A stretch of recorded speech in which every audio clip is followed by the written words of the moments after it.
Dalim e diskutojmë pikërisht çështjen që në fakt opinionet e juaja janë personale dhe të pavarura. Megjithatë, a tu duk Leonora që pak e cënove Dolçen me atë fjali? Din, dëgjom. Ne, për këta 2 muaj, Dolçen nuk e kemi dëgjuar asnjëherë duke dreguar diçka për veten e vet. As nuk e dim çfarë punon, as çfarë bën, as çfarë shkollimi ka, nuk bën muhabete tjera. E kemi pa vetëm në situata me meshkuj. Kjo është e vërteta. Mirë.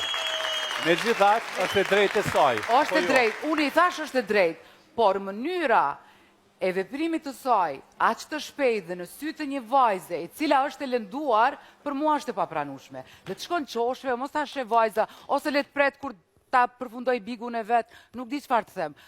Mua si femën sinqerisht gjesti saj më ka prek shumë. Është rregull, patjetër që mundet me qenë edhe gjesti pahishëm, edhe ashtu mundet të komentohet jashtë, vetëm se pyeta nëse e cenove Dolçen duke i thënë që pindron ma shumë pe zen meshkujt se sa mu gjumi që po më zë. Sa nuk është ashtu që ka boni Medin. Megjithatë duhet me pas pak. Duhet me pas pak kujdes, ndoshta në këtë pikë. Sepse është shumë pikë ndjeshme. Paramendos sikur se cili prej neve ta kishim. Jo, nuk është mendim, është paragjykim. Është mendim paragjykimin. Është paragjykim. Ato janë të rinj, nuk janë fare në brezin ton, as në brezin tënd, as në brezin tim. Janë të rinj e shohin një jetë ndryshe. Tani ai është djalë i ri, thotë unë jam i lirë, jam zog i lirë. Ajo vajza Dolçe nuk ja vret veshin këtë mbase ty dhe mua nuk na i vrasi veshin. Jo, nuk është mendim, është paragjykim. Mirë, pra paragjykimim. Që të bëhesh paragjykuese për një vajzë tjetër, sepse flasim shumë për këto tema këtu. Përpiqemi shumë të japim mesazhe të tilla këtu dhe nuk mundesh as ti as unë të bëjmë këto gabime që shumë aty jashtë i bëjmë. Jo. Si të duket ty të të lëndoj një femën dhe të prek në emocionin tënd.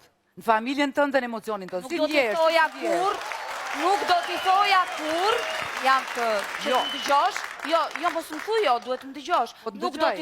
Nuk do t'i thoja kur që ti zë meshkuj aty brenda më shpejt se që më zë mu gjumi. Këtë fjali nuk do ja thoja kur askujt. Çka do i thoje ti? Është paragjykim. Çka i do i thoje ti? Po më intereson çka do i thoje. Po përgjigju. Ej! Vetëm të bëjmë një paqe me... Ja. Paqe të bëjmë, sepse me gjithatë... Ja, unë jam shumë dhe i kam shumë inatë. Sepse përveçim Big Brother i mrena, kemi një Big Brother edhe këtu. Jo, me dhe prajme të kaluar më ke quajtur maskiliste, unë jam feliz... Ja, pra dole që jem maskiliste, se unë erën e kaluar ta thash me shaka. Unë po mbroj një vajzë tjetër, oj vajzë. Jo, për të mbrojtur një vajzë tjetër, nuk do me thënë që t'ullësh një vajzë tjetër. Jënë të ndryshme, është gabuar. Jo. Ti nuk mund t'ullësh një vajzë tjetër për të mbrojtur një vajzë tjetër. Të dyja po luajnë shumë mirë. Shumë mirë po luajnë. Kanë formën e lojës vetë. Po.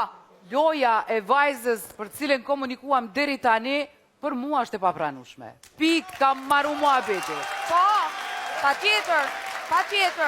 Mbase dhe për mua është e papranueshme, Leonora. Por nuk mund t'i them ti zë dashnor aty brenda më para se më zë mu gjumi.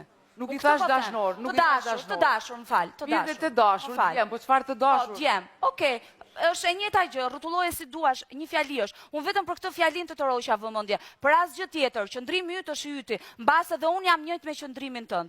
Por nuk do guxoja kurrë që të ofendoja një vajzë. Unë guxoj. Jo, mos guxoj. Atëherë. Shikus. Se komendu kur që do t'vjen... unë guxoj, që do t'vjen ky moment. Unë jam frikacake, okej. Se komendu kur që do t'vjen ky moment që do t'u themi, po ju lëm pak juve që të shqetësoheni, do të kalojmë tash të banorët andej. Shkoj te Alba.